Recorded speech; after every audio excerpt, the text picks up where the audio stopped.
Hello and welcome to this Federalist Society webinar.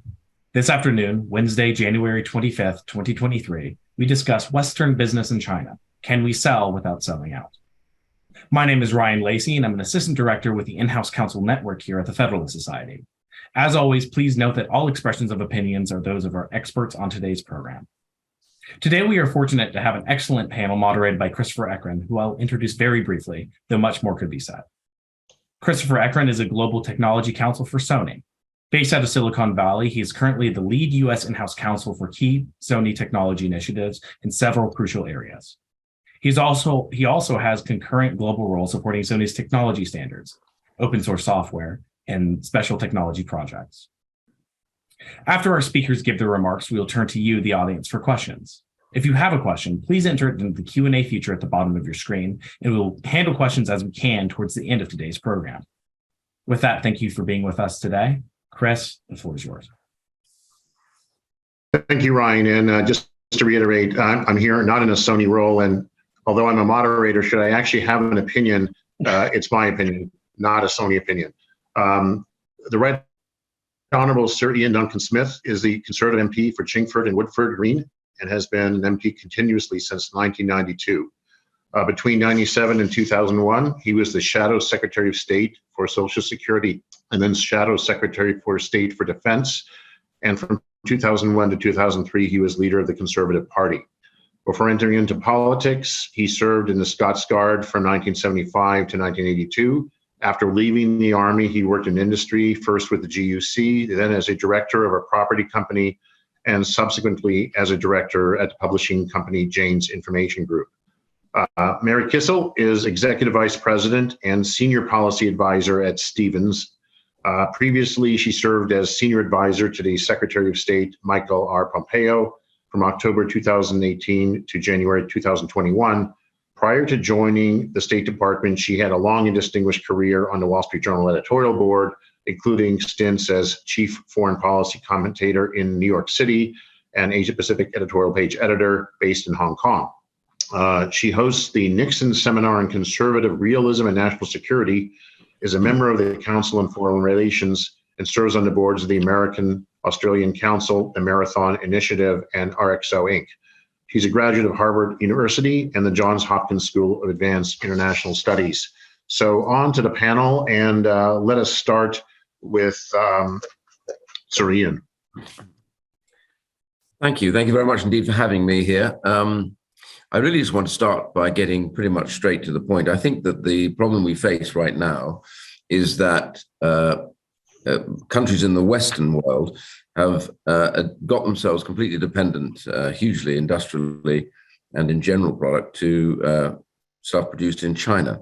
Now, under normal circumstances, you might argue that that wouldn't be such a huge problem, except that we are dealing, remember, with an unelected and dictatorial regime that has shown its hand at brutality.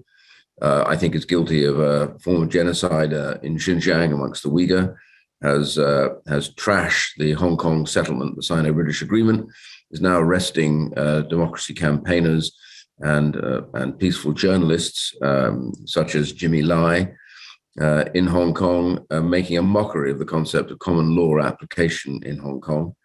All of this is the nature of the government, and there are further things: the invasion of the South China Sea, the militarization of that area, the constant threats to Taiwan, the tacit support for Russia in their position over Ukraine, the support them to the UN, where they constantly defy any vote that calls for reparations or sanctions.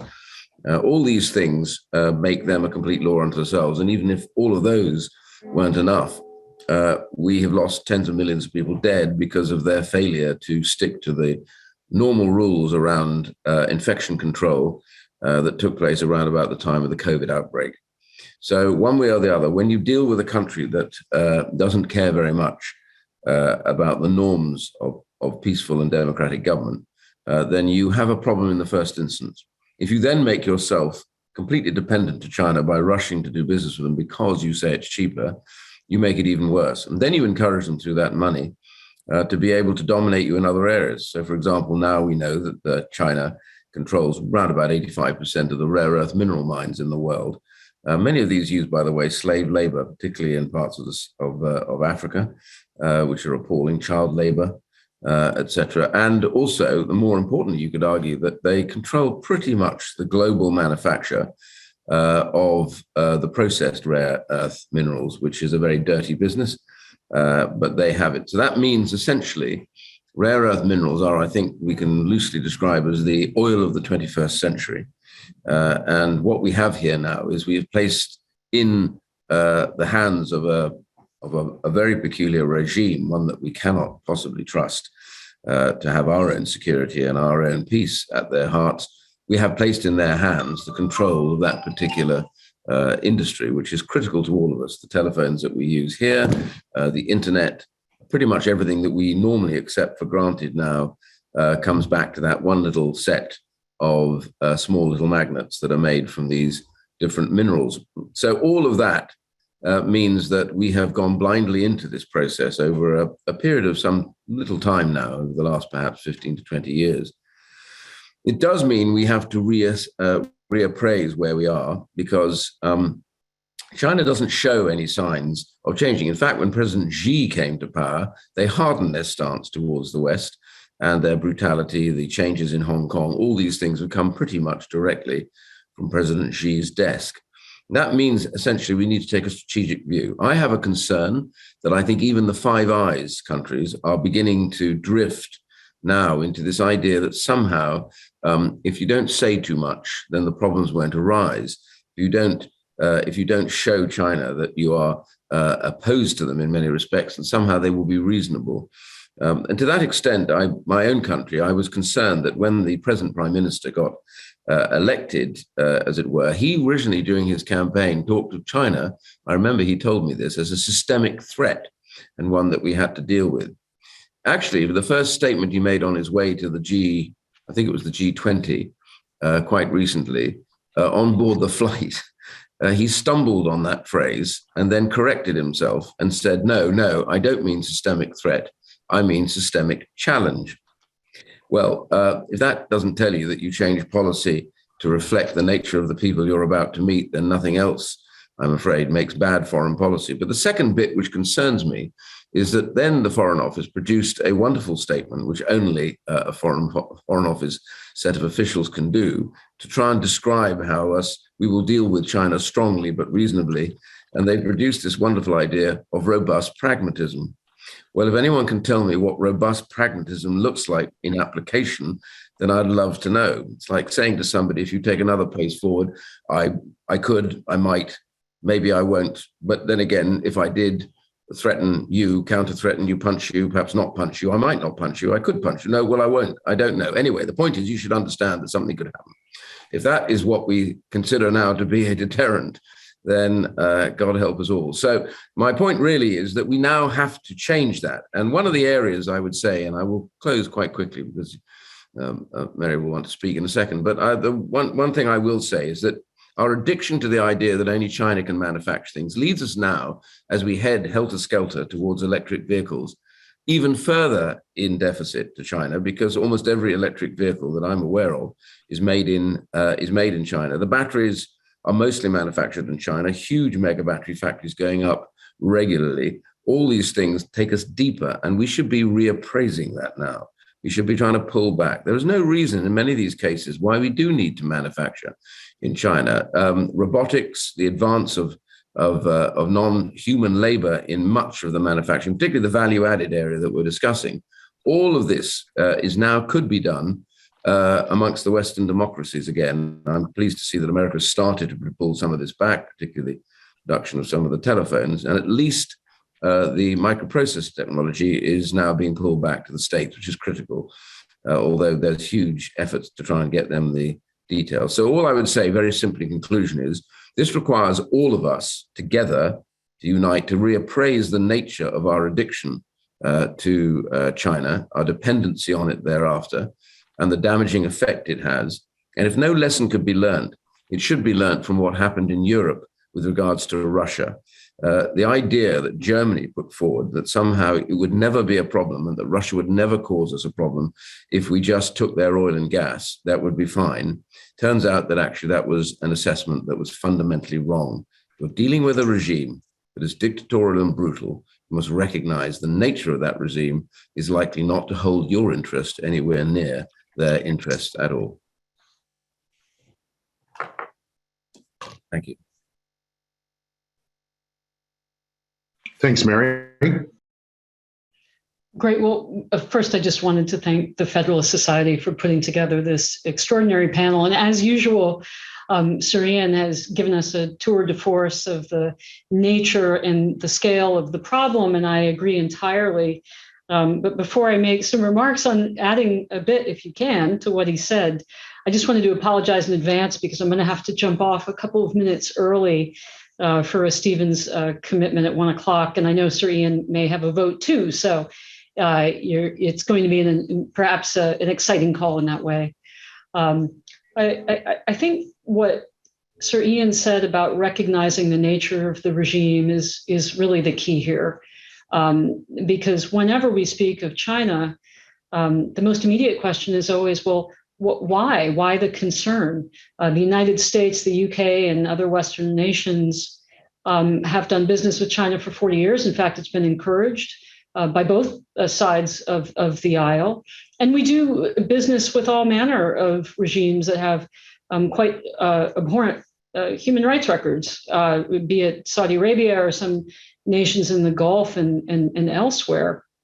And the short answer to that question is the nature of the regime and an honest appraisal of its actions, most prominently in the military space, which is something that I'm always surprised that more investors, observers, interested parties don't look at. And I'll just give you a couple of numbers here. You have a 1 million-man army with the PLA, the world's largest navy, the third largest air force, biological chemical weapons programs, hundreds of nuclear weapons, totally opaque, moving up within the next 10 years to well more than 1,000. Asymmetrical capabilities, aggressive actions towards its neighbor, increasingly aggressive rhetoric. And this is not something that's happened simply under the Xi regime. It's happened over a long period of time. And so that is an important thing to recognize. It's also important to look at what Xi Jinping says to his own people. And he states very clearly what he wants. He believes that communist China is in a struggle with the West. It wants to dominate us. It wants to make the world safe for its system of government. It has embarked on a scheme called the Belt and Road Initiative to create an economic sphere so that it can then disentangle from the West. There's an actual strategy called the dual circulation strategy in order to achieve this. This is all open source information, so I'm not telling you anything that is somehow secret or classified. It's all out there on the record. And so that's why I think this discussion is so important. Now, that being said, I think Sir Iain set out very well the trajectory of our relationship and the bind that we find ourselves in now. But what I would add to that is that we are in, as CEOs or general counsels or investors, in very much a gray area. The United States government prohibits trade outright with some nations, places like North Korea, Iran. We restrict certain kinds of trade with other nations. For instance, we don't sell China materials, for defense or nuclear production. But it is, as of today, not illegal to do business with most Chinese companies. As a matter of principle, I want policymakers that are accountable to voters making decisions about these red lines, not CEOs. But let's be frank, even the administration that I served under in the Trump era, we did not declare China an adversary or an enemy. We simply said it was a competitor. And in fact, that was quite a misleading term to use because competition implies that you have rules that everyone respects. And as Sir Iain laid out, no opinion here, simply the record of our experience, not just with China and international organizations, where we have found them to be an incredibly corrupting influence, not just its record in terms of respecting the rules that they've set up for trade or in the military sphere or anything else. They simply have proved extremely untrustworthy, and there's no evidence that that is changing. So this really puts, I think, not just policymakers, but CEOs in particular, in a real conundrum, because the title of this seminar, can you do business in China without selling out? Well, they might step back and say, well, what does selling out mean? You look at Chinese stocks, and my goodness, you could make quite a tidy profit over the next 6 to 12 months, potentially, as China's market opens up. I have a fiduciary duty to my shareholders. Am I selling out? If indeed I go in there and I make a good profit for my shareholders. So there's that aspect of it, which I hear a lot in the financial community. Not at Stevens, by the way. We do not invest or do business in China. We're one of the rare financial firms that doesn't. But I think ethically, you cannot do business in China without sacrificing your ethics and your principles. I was part of the decision. The Secretary of State made the decision. I was part of the process, rather, to declare China a perpetrator of crimes against humanity and genocide in Xinjiang. I have no doubt in my mind that that is true. Several European nations and our partners have joined us in that. It is also a party state. What does that mean? That means that you can't sell anything or invest anything in China without propping up the state, because everything serves the party. That's just the nature of the system. So I think, to sum up, and then I'll hand it back over to you, Chris. When I speak to our clients at Stevens, I simply say, look, you have a suite of risks here, be it legal, because there is no solid rule of law, be it financially, because everything is subject to the whims of the state, but also reputationally, because you're doing business with a genocidal regime, and morally. And you will, if you haven't already, will be asked to do things as an executive or a legal counsel in China that will violate the way that you do business everywhere else in the world. And for many years, many companies and lawyers made exceptions for that. And they said, well, that's okay because they'll change, but they don't change. And so can you do business in China without selling out? My answer is absolutely no, you can't, because of the nature of the regime and simply because of the facts that we have observed on the ground, and that are only now being recognized by our policymakers, by our media to a degree, and by others who have traveled there and done business there. So maybe I'll end there and I'll hand it back over to you. Sure. I think Sir Iain has a vote right now. So I'm going to focus on you, Mary. And Okay. as you know, the questions are still coming in. And at some point, I'll hear from Ryan that he'll take over with those questions. But what is the practice? And I'm not going to pick on specific companies because I know Stevens and, but in the genre of Apple, Tesla, Nike, or even a Tiffany, because there's a large luxury goods market in that country. What is the practical solution when you've already got billions invested and your entire supply chain is embedded? I mean, it can't be cold turkey. So what is practical thinking in this space?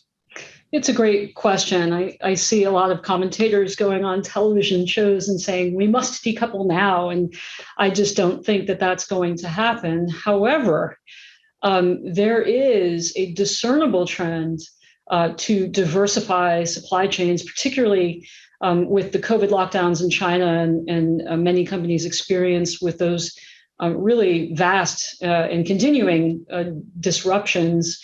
You've seen that with Apple moving some production to Vietnam and to India. You've seen it actually with a lot of Taiwan companies that for the first time have invested more outside China than they've invested in it. Taiwan investment in China, by the way, is something that we don't talk a lot about, but probably should. And just from my own personal experience, I've dealt with China now in 3 different industries. As an observer through the editorial board, as a government official at the State Department, and now back in the financial world where I actually started my career. And I can tell you with great certainty that American investors and manufacturers have woken up. I think that when you talk about, quote unquote, the West, it is the American corporate space that is moving quickly. or more quickly than others, to diversify and ultimately to decouple.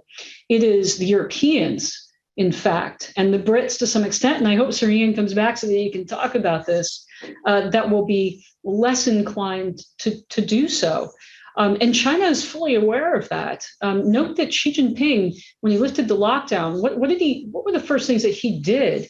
He went to Central Asia to talk to the Shanghai Cooperation Organization that was formerly the dominion of Russia, and now China is taking over as the major power there. So first he went to kind of his near abroad, then he went to the G20 and he had bilateral meetings with not just with Biden, where he humiliated him by forcing him to walk up to him, but also one-on-ones with many European leaders. Then he went to the Gulf and he said to the Gulf, let's be friends. You really don't need the United States so much. Please, you can sell your oil to us and we'll send you goods and maybe we can settle our trade in yuan. And then he welcomed German Chancellor Olaf Scholz over to have a confab in Beijing, where he also humiliated Scholz, who he barely even looked at when he welcomed him for the state visit.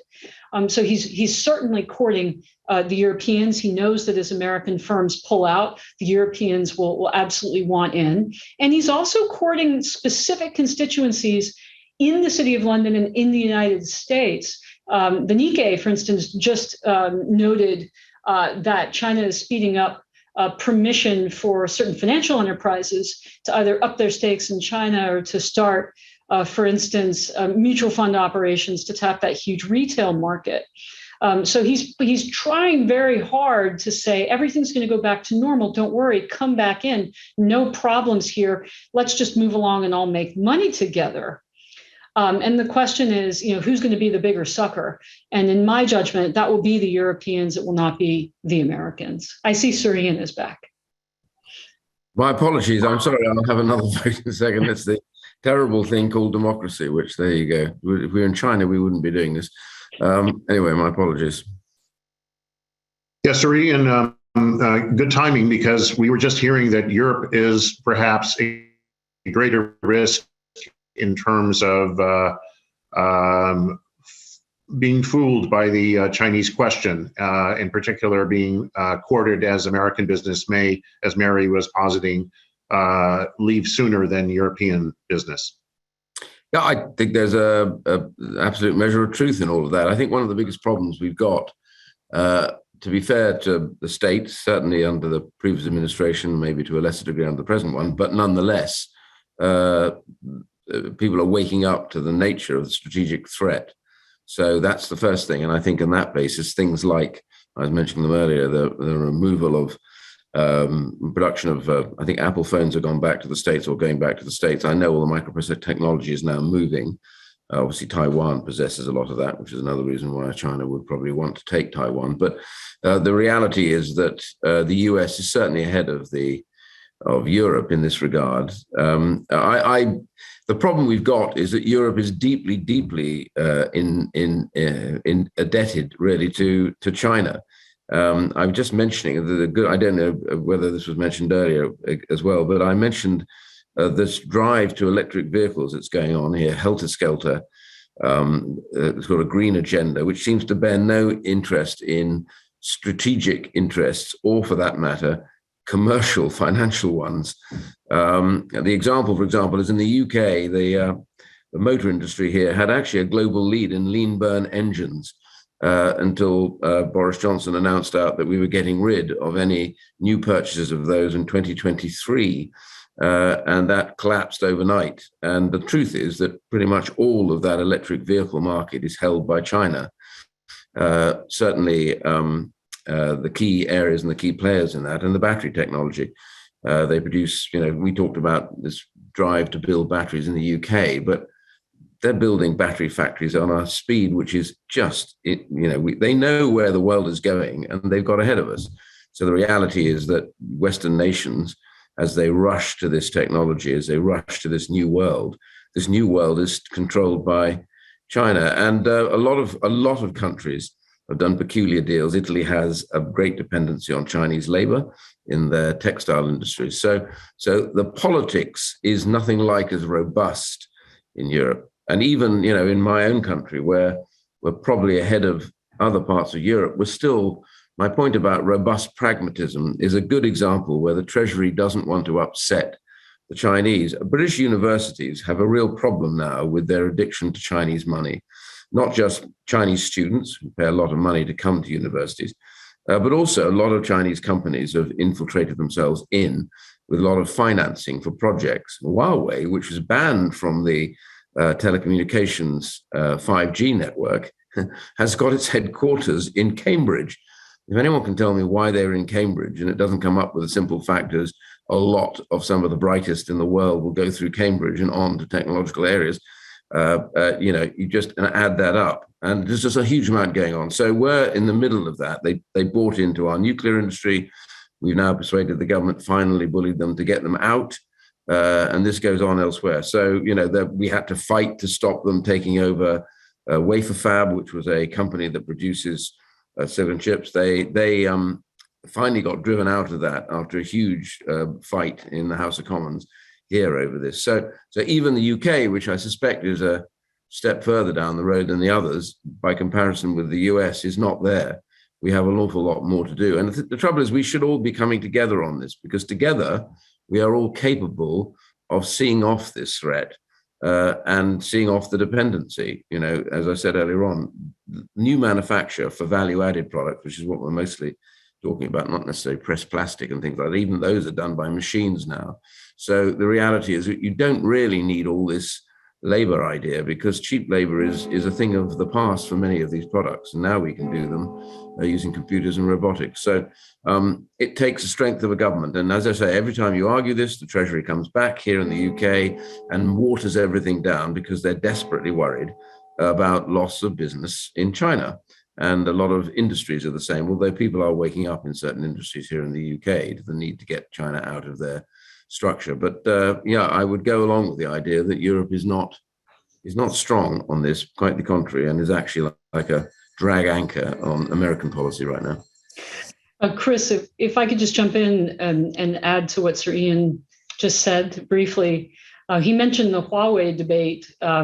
I was involved in a lot of those discussions, especially in Britain, when we were trying to convince our British friends to ban Huawei. And the first couple of times that we went over and talked to Boris Johnson and to others in the government, they looked at us like we had three heads. I mean, they just didn't want to do anything.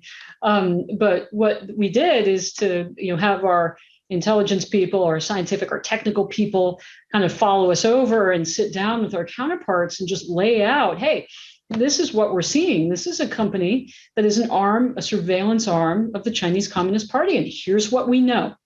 We're not telling you what to do. You're a sovereign nation. But, as our best friends, we want you to know this. And if you continue to use Huawei as the backbone of your system, we're going to have to stop telling you things as a Five Eyes partner, because we just, those communications channels won't be safe. And so it was fantastic that Britain chose to take that step to ban Huawei. Actually, Australia preceded us in doing that. In fact, many of the things that happened and became public in Australia, whether it was the infiltration of the universities, buying off politicians, the threat from Huawei and other devices, the vast influence operations in Australia, all of that stuff is going on in every other major and minor democracy around the world. And we made a lot of that information public before we left office. I would commend everybody. Former Secretary Pompeo made a speech where he talked about how Chinese influence operations go down not just to the state level, but to the local level, to PTA meetings, where they are going into your communities and trying to assess who are the people that are going to have political power in the future, and how do we become friends with them. And so it's an incredibly complex threat. And it's not at all like the Soviet threat. The Chinese are not going out conquering countries and imposing their systems on everybody else. They're simply corrupting all of these other places and saying, don't worry about what we're doing, just make money with us and everything will be fine. And then we can be friends. And you don't have to worry about uprisings. We'll sell you our safe city technology. We'll give you cheap goods. You can have cheap cell phones to sell to your populations. And that is why the nature of this challenge is so hard. And look, I don't blame politicians for not coming around earlier. I think we needed a wake-up call, and we got that. Not just with the last administration, but particularly with COVID, for which China is responsible. They've never had any sort of sanction or consequence. So this could happen to us all again, where we have millions of people killed by some sort of artificially manufactured virus. It can happen again. And Sir Iain is absolutely right. We have to be frank. We have to be unified. But to do that, you need real political will. And that is what is lacking in the Western world. And my fear is that if COVID didn't unite us and wake us all up to this threat, what will? And my fear is that it will take something very significant. I don't know what it is. An invasion of Taiwan, Chinese troops running into Ukraine behind the Russians. I doubt they'll do that, but you never know. It will take something so shocking and so dangerous that we will be forced to take these measures that we should be taking now all at once. And so for the GCs, for the investors, for the companies out there, just know that what happened in Russia can happen in China. And I would venture to say that if we continue down this path of trying to pretend that they can be reasonable and be our friends, that situation becomes likelier, not less likely, as time goes on. You'll have to forgive me because just I was about to come in and agree with you. I've just seen the bell. I'll be back in 3-4 minutes. I apologize. Hey, Mary, jumping in then. This is from the Federalist Society's perspective, our in-house corporate group is sponsoring this. And one of the issues we're struggling with as a group is the concept of ESG and the various benchmarks and ways you measure that. How does this issue fit into the broader ESG issue? I'm so glad that you asked that question, Chris, because it's something that I also worked on at State with the Secretary. China is the largest polluter in the world, hands down. Air, water, you name it. And the greatest victims are the Chinese people who have to live there and breathe that air and drink that water and all the rest. We have never really honestly acknowledged that. And the problems don't just stay in China, which is the other, aspect of this that we tried very hard to highlight. Take, for instance, their fishing practices. You have Chinese, quote unquote, fishing vessels, many of which, by the way, are part of the PLA Navy. They just don't declare it. Off the coast of South America, in Southeast Asia, just decimating fish populations. And I'm very happy to see that this is not an issue now that is a partisan issue. It's absolutely bipartisan in the United States. So, what do you do as regards ESG in China? There's nothing you can do. They're not going to change their behavior. They will not respect any agreement that they have signed. Why do I say that? Because they haven't respected a single agreement that they have ever signed in terms of international treaties, be it the treaty that they signed when Britain handed over Hong Kong back to China. They violated that. They violate their WTO commitments. They violate their WIPO commitments. We have patent attorneys out here on the line. They violate all agreements, and they'll just continue to pollute. So I share Sir Iain's concern about Washington's renewed efforts under Climate Envoy John Kerry to try to get back to the table, to forge some sort of agreement. It is a fool's errand. If I were a betting person, I'd bet a lot of money that it would fail. And I think it's unfortunate. But again, it's difficult for C-suites to grapple with this because they have to take the initiative to say, this violates our company principles and our ethics, and we're going to step away. They are not being told right now to do that. In fact, quite the opposite. Again, I'll go back to where I began, perfectly legal to do business in certain circumstances. But one more note on ESG, Chris, that I think is very important. There was a bill passed last year, the Uyghur Forced Labor Act, that prohibited American companies from doing business with any company that was contributing to the genocide and crimes against humanity in Xinjiang.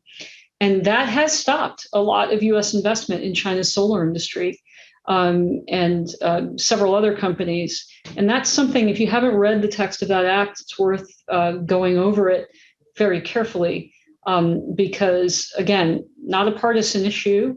And I think that as time goes on, you will start to see more of that kind of legislative action out of Congress. So better to grapple with this issue now rather than to put your CEOs, compliance officers and other people in a really tough position in the future.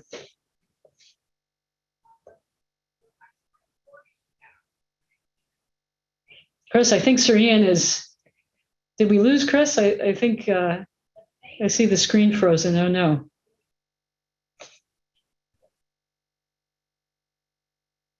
I think Chris might be having a few technical issues there, but we can take this time now to turn to a few audience Q&A questions for you while Iain and Chris return.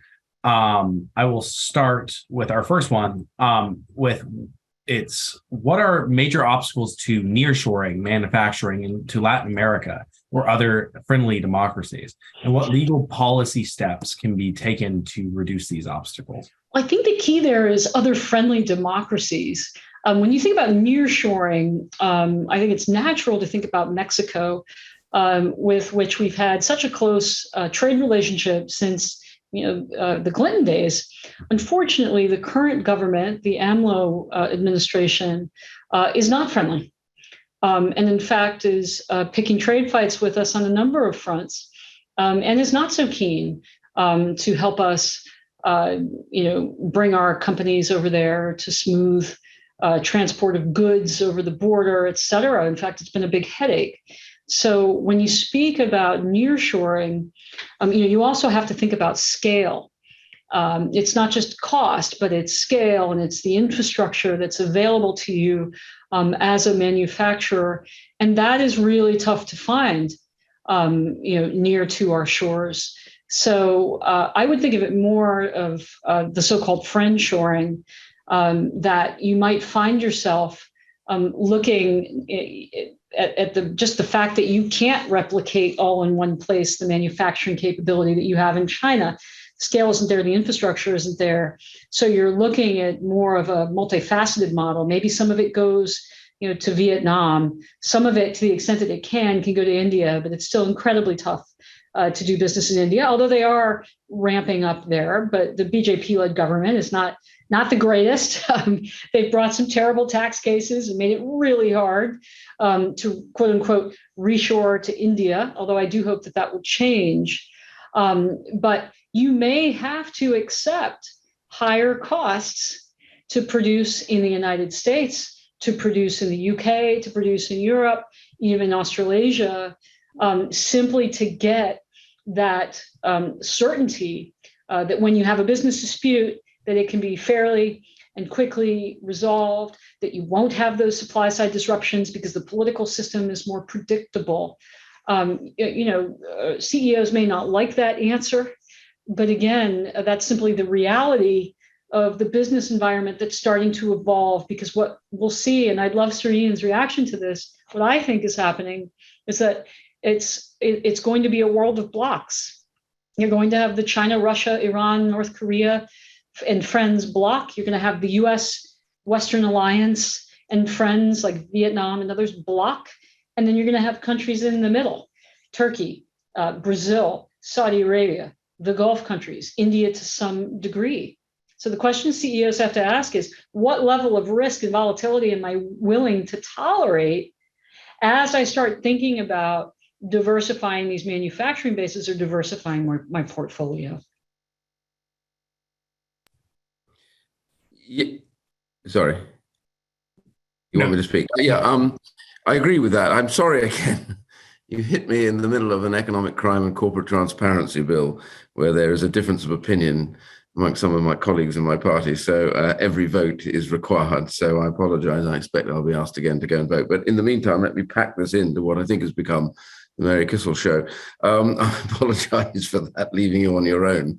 I've been talking about the reshoring stuff for ages now, trying to persuade the British government to do that. And the problem that we've got is that they're very reluctant to give a lead to industry in any shape or form at the moment, which comes back to my point that the Treasury would rather have no disturbance than any kind of decision to be made. You're right about India. One of the key areas for us, I think, particularly the UK, is to try and develop the India interest, because we've got feedback somewhere, I think. But to develop that interest in India, because India technically has some very advanced students, some very good technical education. So theoretically, sort of in principle, you should be able to help develop them, but there are political problems. And so I agree with you on that, which may take us a little bit more time to do, but it is something we have to start doing now. And even that would send a very strong signal to China that the reality is that they're losing business now because of what they do and how they behave. And I think these are things that they will register. The one thing they don't like is any idea that their economy is going to get hurt in any shape or form. And right now, their economy's got some problems. So, we have a period when we have a certain amount of power, which we could use, but this will diminish as they get their economy back, and we will be back in the same boat we were before. So it is a matter of political will. And being able to help industry recognize that the idea of never-ending cheap goods is probably over, but that therefore you have to look at quality production, and that's the key. So manufacturing should be returning in part or in whole, at least in the qualitative sense, to Europe and America. But in the more mass-produced sense, these countries will rapidly, like India and the others in Southeast Asia, begin to recognize this is an opportunity for them to be able to compete, which is why I think the UK has to be in the Trans-Pacific Partnership.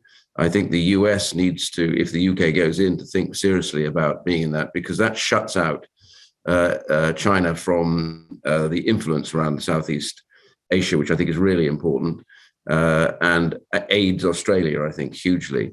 So those are strategic positions that will actually start to help the development of what I call the commercial side of things as well. And I'm sorry to say, but I'm just going to go off and vote again, but I will be back on this one, I'm afraid. My apologies.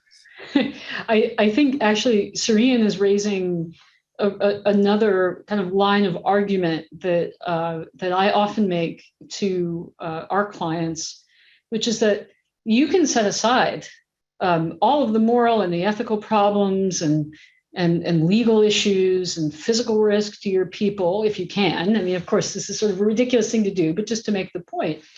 And look at just the numbers here of, are you actually going to make money selling into China? This is, as Sir Iain said, they are in a crisis. They claim 3% 2022 growth. I'd be shocked if it were that. They have double-digit youth employment. Their population is shrinking, and they are not going back to the gradual opening that we saw prior to COVID. Those days are over. Just take one industry, the tech industry. They're now under something called normalized supervision. What that means in practice is government control over their most innovative, if you can call them that, companies, directly or indirectly. And just to give you an example of how that works, take ByteDance, the parent company of TikTok, which, by the way, no one should have on their phones and has been banned in India and should be banned everywhere else in the world.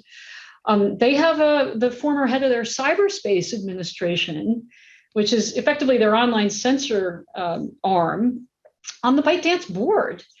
This is an arm of the state. And in fact, I'll just again reiterate, every company in China is the arm of the state by law. It's called civil military fusion. It's on the books. You can Google it, you can look it up.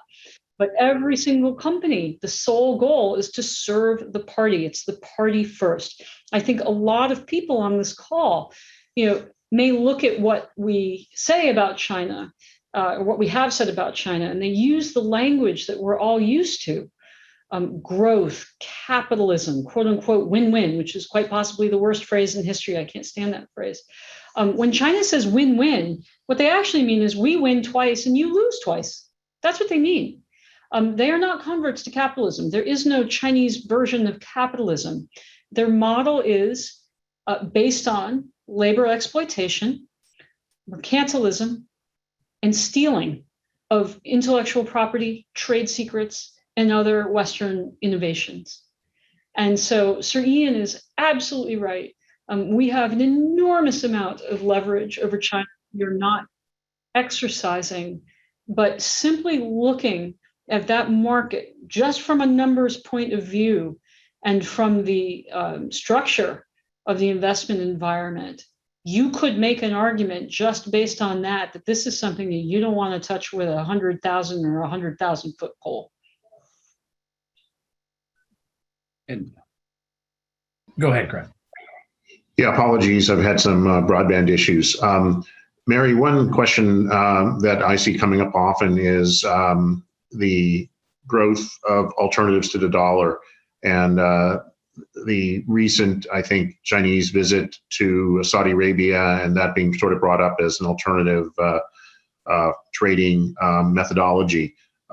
What you're thinking about how companies can adapt to that and whether that is a real threat given the reality of our current capital markets. Great question. Also a question that we get here at Stevens. Look, we're very lucky that the dollar is the world's reserve currency. We do have the deepest, most liquid capital markets in the world. It's a great source of strength. And given where our debt levels are, if we didn't have the world's reserve currency, we would be Argentina right now. I think the thing that constrains China from truly challenging that reserve currency status is, of course, their capital controls. And that is, again, a result of the nature of their system. They cannot allow the Chinese people to put their money where they want. If you are a Chinese citizen, you cannot go out and invest all your money in a S&P 500 fund, or ETF on the stock exchange, or buy, NASDAQ stocks. You can't do that. Chinese people get their money out in other ways. In fact, when I lived in Hong Kong, one of the ways that you could tell just how distressed the Chinese economy was is you would go up to the border with Shenzhen and you would talk to the money changers because people would try to get these cash increments out, or you would go to Macau and see how much they were laundering through the casinos there, how many high roller tables. So capital will go to its highest use, but the capital controls do have a major impact there, and they will limit China's ability to really challenge our reserve currency status. You also have to ask from the other point of view, if you're Saudi Arabia and you're taking yuan in exchange for Saudi oil exports, what in the world is that yuan going to buy you? Do you really want to stock your reserves with yuan? I'm not saying that it won't happen to a degree, but I just think that there are real limits on that. Thanks, Ryan. I think we have some questions, and maybe you can introduce those questions. Yes, absolutely, Chris. I'd be happy to. And we got to one while you were having your issues with your internet, but I'll move on to some others.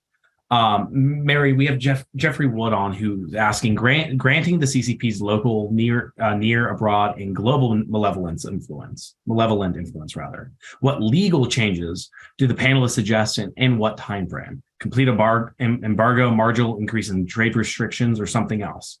And given the historical leakiness of trade sanctions, what do we need to do to make them effective? Well, I think from a legal point of view, again, the US government has not set red lines in many areas, although it is increasingly doing so in strategic industries. The semiconductor export controls are a great example of that. I would expect more of that. There was talk on Capitol Hill of outbound investment reviews, sort of an outbound CFIUS. I expect that will happen in all likelihood sometime this year because, again, this is not a partisan issue in the United States. Congress is on board. Even the China Select Committee, headed by Mike Gallagher in the House, that is a bipartisan committee.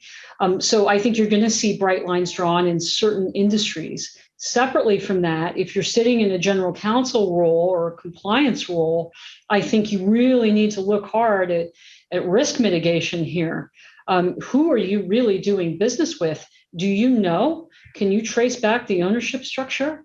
What kinds of statements have been made publicly about those partnerships? How long does your executive team want to be in China? Have you really adequately assessed, for instance, the physical risk to your people? China has detained many dual citizens. They will not let them leave China. So do you have dual citizens that are working for you in China? They might not be able to get out of the country. But forget the dual citizenship thing. Look at what happened to Canada with the two Michaels. It is folly to think that just because you run some, smallish manufacturing facility in Shenzhen and you don't think that you're important, that you're not going to have a problem. One of the more interesting public details that came out about the two Michaels case, for instance, these were the gentlemen who were detained when Canada very helpfully detained Huawei CFO Meng on our behalf during these last years. The Wall Street Journal did a long story about that, and they noted that China had a list of Canadians that they would seize if they ever needed to have leverage. So if they're doing it to the Canadians and they have a list for Canadians, they've got a list for your people too.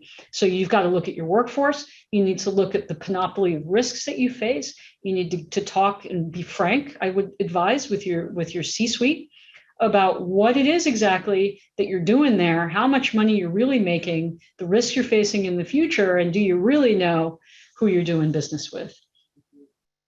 I see Sir Iain is back. I apologize. There won't be any more interruptions, but we're near the end anyway. So can I just say that I was picking up on the last bit. That's absolutely true. Let's take one of those instances that Mary was just talking about, dual citizenship. They don't recognize it. And particularly if you're Han Chinese, quite a racist apology really, but if you're Han Chinese and you are therefore in their minds Chinese, you may have a British passport, but that's not recognized. So you are not allowed to hold that British passport in the sense that it gives you no rights. And I'll give you a very good example. Jimmy Lai, who was the Apple Daily owner, who is under arrest in Hong Kong on a trumped up charge of leasehold corruption, and now faces a further trial under the new security laws at the end of this year, September probably, in which he's almost certain to get close to life imprisonment. He knows that. He'll be dead before he ever sees the outside again. But he is a British citizen. He has never held a Chinese passport. He's only ever held a British passport. And the British consulate does not have visitation rights. China will not do that. Now, I have a big row going on with the Foreign Office at the moment about why they aren't kicking up publicly about that, because the one thing China doesn't want to have known all over the world is that they deliberately shut off consular access to anyone who's Han Chinese. That's really important.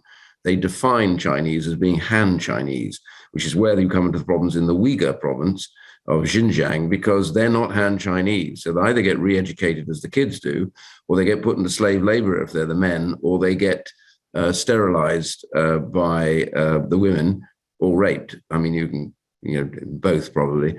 So this is the whole drive of their policy. It's a very tight ethnic position they take. And so anyone you got working for you in those companies that happens to say they're dual national, they're not. They are only one national once they're in there, and that is Chinese.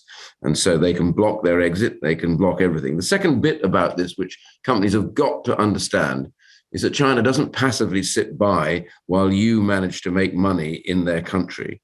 They rapidly discover which are the companies that are doing well, and they set up shadow factories. I was talking to the Japanese ambassador here quite recently, and he made it very clear that one of their car manufacturers had set up a plant about sort of 8 years ago in China, going very well, producing cars. And then what then happened is that a whole bunch of people came and burnt the factory down, and the police stood by while they burnt it down. It was only then they discovered that 10 miles down the road, the same workers had been taken to that factory as they put in production the same cars under a different badge, and they didn't need the Japanese industry anymore. They'd already done it and got it themselves. So all the technology, it's like the COVID Vaccine. So China has a terrible vaccine. I mean, it's very inflexible. It doesn't cope with Omicron. The third jabs don't work, and they've only got 60% coverage. Why is that the case? It's because they don't have the expertise to develop the vaccines like the Americans and the UK particularly, but also Europe developed them. And so as a result of that, they actually demanded that we gave them vaccines. And the company's quite rightly said, yeah, okay, but if you pay for them, we'll bring them to you. They said, we're a developing nation. It's a complete rubbish. You're not a developing nation. And they said, well, give us the IP. You must give us the IP. And they said, we're not going to give you the IP because that's what we've invested all our money in. So they then didn't take it. So the reason why China went into this arbitrary lockdown is because the government refused to do what everybody else would have done, which is to have bought the vaccine to vaccinate their populace. So you can see straight away the decisions they take are decisions that we don't and cannot fathom, and lots of companies don't. And I'll finish on this particular point. I've been banging on about supply chains for ages over here, and IPAC, the group that I set up, the Parliamentary Alliance on China, has been working very hard on this. There is huge amounts of slave labor going on in China right now, production, manufacturing facilities, using lots of different groups, but particularly the Uyghur at the moment. And what's quite interesting about it, lots of companies here in the UK deny that they have slave labor in it. And we say to them, but we believe that you do. And they say, well, we can't be expected to go checking everything. We don't really know. We have to rely on what we're told. And the answer is that's not true. There are companies now that can take the genetic fingerprint for your company I know called Oratane that can actually trace back every single thing you produce, where it came from, where it was made, even the field it was grown in.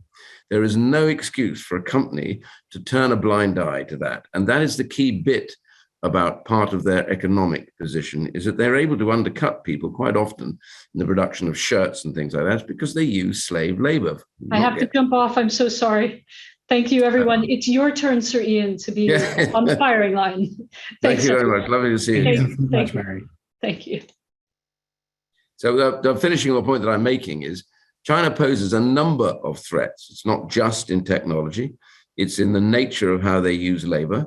It's in the nature of how they use other people's technology, IP. It's how they basically set out all the time ruthlessly to figure out what you're doing and then to either replicate it or take it over. And that includes, people who are living in there. And if you complain too much, as journalists have done, you get kicked out of the country if you're not Han Chinese. But if you're Han Chinese, you just get shut down. So the problem we've got is a lot of companies and a lot of governments don't want to hear this message because they think they're able to get through all of this. But it is a significant threat, and that threat gets worse. It doesn't get any better. So the problem we've got in Europe is we've undervalued our technology. China's moved in and taken quite a lot of that. As I was saying earlier on, there's a company called Newport Wafer Fab, one of our last microprocessor producers in the UK. That was about to be taken over by a Chinese company behind a Dutch company, and that was finally stopped. We had to fight for that here in the House of Commons. We fought against Huawei, and we eventually, on the experience of American, eventually got that blocked here on voting. We voted down some of the stuff. So all of that is about industry wanting to turn a blind eye to all of this, frankly. And the key thing is now we have to re-educate everybody and change our position. But it's a slow process, I'm afraid. Brian, do we have time for one more, or? Yeah, absolutely. Sir Iain, one last question is, in recent years, the China threat has been posed as a serious challenge to the West and the concurrent global order. Yet at the same time, we've been hearing about how China is undergoing demographic and economic and social collapse and several other issues. How can those two things work together? How can they be reconciled? I think the only way we get through this is to first and foremost recognize who China is, what they are, what their intentions are. I've had this row with everybody else. If you go back to the 1930s, what we're doing is following a very similar path to what happened in Europe in the 1930s, which is you look at a nation and you deal with them as you wish they were rather than the actuality of who they are. And the problem we've had is that we constantly keep overreading the tea leaves to try and figure out, is China getting more flexible, more reasonable? And every now and China presents different faces to us as a result. And we go with that. But we therefore dismiss the evidence of what's actually happening on the ground time and time again. And so the problem we've got is it starts really at governmental level. The moment governments write that this is a systemic threat, everything changes. We've been arguing with the British government on their integrated review that Russia was a threat. China is not a threat. And as I said earlier on at the beginning, the British government twisted itself in knots over calling China a systemic challenge, and that we would meet that challenge with robust pragmatism. So you can see straight away for industry, as they look at what the government does, they ask themselves the question, well, why do I need to take the lead on this? What do I need to do? I don't know. I think, therefore, if the government doesn't think they're a threat, why should I see it as a threat? And I'll try and do business with them. The problem is that many of them have learned the hard way that actually it's just very damaging. And the one bit I will say about Hong Kong, quite interestingly, is that Hong Kong is covered by common law. Now, common law is what the US uses, common law, many countries use it, and we, of course, were the originators of it. It's the most balanced, decent, reasonable law because it's judge-made and it's iterative and it's flexible and it protects the rights of individuals.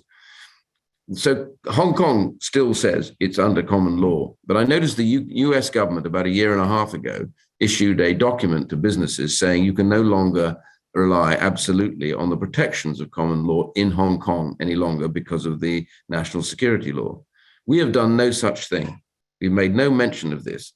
We still have judges sitting in Hong Kong appeal courts pretending that they're able to somehow defend common law. They can't because it's overridden now by the security law. So getting business to understand, actually, if you center yourself in Hong Kong, you are no more protected in Hong Kong than you would be in Shanghai under Chinese law. And this is the bit that will begin to, I think, make companies wake up. They don't want to be based in places like Shanghai officially because they think that they're not protected, but they're not protected in Hong Kong. And the sooner that message gets across to companies in the Western world, and they'll begin to realize actually that China poses a very significant threat to both their businesses and the ethos of their businesses, and turning a blind eye won't save them at all when it comes to the crunch. Any last words, Chris? No, thank you very much, Sir Iain. Yes. Thank you, Sir Iain. On behalf of the Federalist Society, I would like to thank all of our panel for the benefit of their time and expertise today. And I would like to thank our audience for joining us and participating, especially with those great questions. We welcome listener feedback by email at info@fed-soc.org. And as always, keep an eye on our website and your emails for upcoming announcements on other webinars and other in-person events. Thank you all for being with us today. We are adjourned.